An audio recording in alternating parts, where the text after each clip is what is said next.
my mom's awesome. She's wonderful. She's in her 80s, and we noticed that she would repeat herself in a conversation. She would ask the same questions. She would have the same conversation.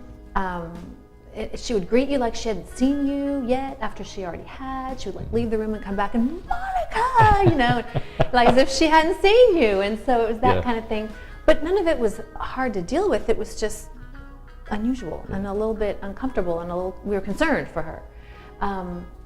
And after a while, we noticed it became more and more. There was one time when I sat down with her and had a day with her. And we had the same exact series of in-depth conversations about 4 times in a row. So finally we decided, well, maybe we should get her tested for something. She went into the doctor and she took a test. I don't remember the name of it, but there were 30 possible points. And they said if she gets less than 18, then she needs to not be driving anymore. She needs to give up her keys. And she got 16. And so that was pretty earth-shattering in that moment. She handled it really well. She said, okay, you know, I'll do that. My dad's like, I'll be the chauffeur. You know, he was so sweet.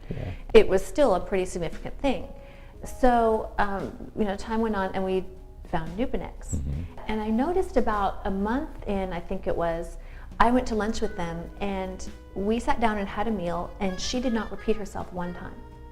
That was very unusual at that point in time. She would always ask the same question. She would always repeat herself at least 2 or 3 times in an hour. Didn't happen once. I was shocked at that. That's amazing. And I brought that to my dad's attention, and he said, that's amazing. I didn't even see that, you know, because when you're in it, it's hard to see it. After about 6 months, I think it was, on Neupanex, she went in for a neurologist appointment for, you know, to kind of follow up on some things.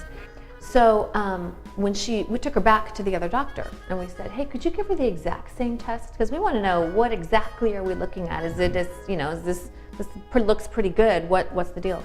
So they gave her the exact same test, and she scored a 20 instead of a 16, which conceivably she could have started driving again if she wanted to. Now she didn't. They had already given her car away, and they were already but it was still a really amazing thing for her to see that and say, wow, I'm improving.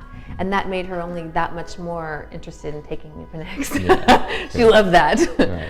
So was there also a spatial component on that? I'm trying to figure out, other than just the short-term memory stuff. Yes. Are there other components that she failed before? Yes, and the biggest one I remember was before she could not draw a cube.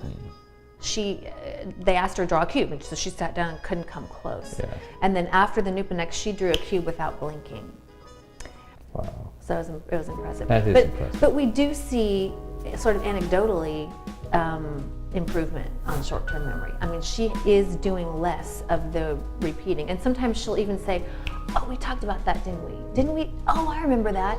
So she's aware. So she's aware more than she was, and that's a big deal too. That is a big deal. Yeah, we were amazed.